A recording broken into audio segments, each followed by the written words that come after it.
नमस्कार दोस्तों।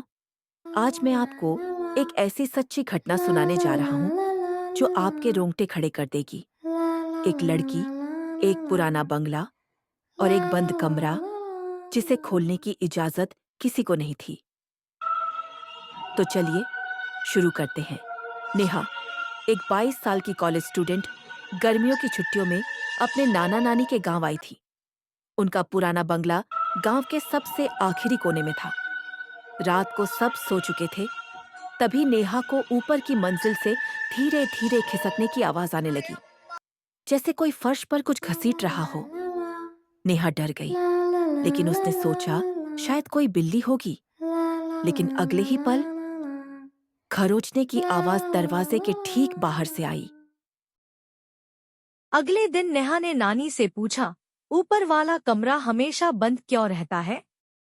नानी ने घबराकर कहा, उस कमरे के बारे में कभी मत पूछना। वहां एक वक्त में तुम्हारी बुआ अचानक गायब हो गई थी। नेहा को अब और जिज्ञासा होने लगी। उस रात उसने चुपके से ऊपर जाकर उस कमरे का दरवाजा खटखटाया। कमरा अपने आप खुल गया था। कमरे के अंदर सिर्फ एक पुराना आईना था। नेहा ने उसमें झांका, पर आईने में वो खुद नहीं, बल्कि किसी और की परछाई दिख रही थी। एक लड़की सफेद साड़ी में, जिसके चेहरे पर कोई नाक, आंख, मुंह ही नहीं था। नेहा चीख पड़ी, लेकिन कोई आवाज बाहर नहीं गई।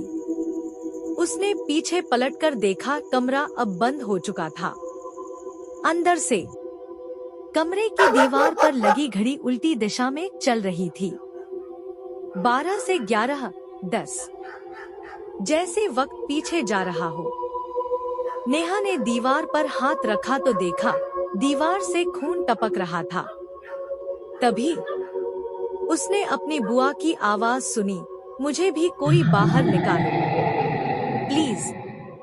नेहा ने डरते हुए पलटकर देखा, वो वही बिना चेहरा वाली आत्मा थी। अचानक दरवाजा खुल गया। नेहा चीखती हुई बाहर भागी। नीचे आकर उसने देखा, नानी नाना सोफे पर नहीं थे। पूरा घर खाली था। दरवाजा खोला। बाहर गली, खेत, गांव, कुछ भी नहीं था, सिर्फ अंधेरा। नेहा ने मोबाइल निकाला, कोई नेटवर्क नहीं था। घड़ी रुक गई थी। नेहा ने ड्रॉअर खोला। उसमें एक पुरानी तस्वीर मिली। नानी, नाना और 2 छोटी लड़कियां। एक वो थी और दूसरी वो बिना चेहरा वाली आत्मा। नीचे लिखा था, नेहा और श्वेता 2004 इंच। पर श्वेता तो मर चुकी थी। नेहा वापस उस कमरे में भागी। उसने आईने को देखा।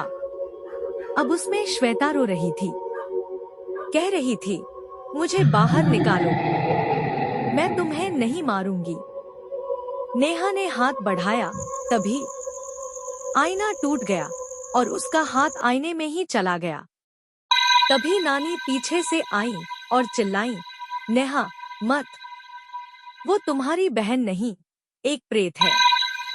वो हर पीढ़ी में एक लड़की को बुलाती है और फिर उसे अपने जैसा बना देती है।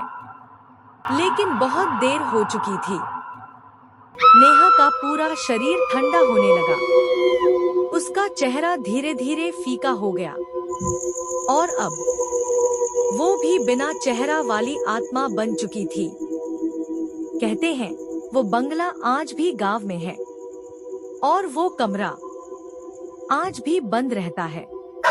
पर अगर आप कभी अंदर जाएं, तो शायद आईने में नेहा की परछाई देख लें और आपको भी अंदर खींच लिया जाए। क्या आप उस कमरे में जाना चाहेंगे? अगर आपको ये कहानी पसंद आई हो, तो लाइक, शेयर और सब्सक्राइब करना न भूलें। अगली बार मिलते हैं एक और डरावनी सच्ची कहानी के साथ।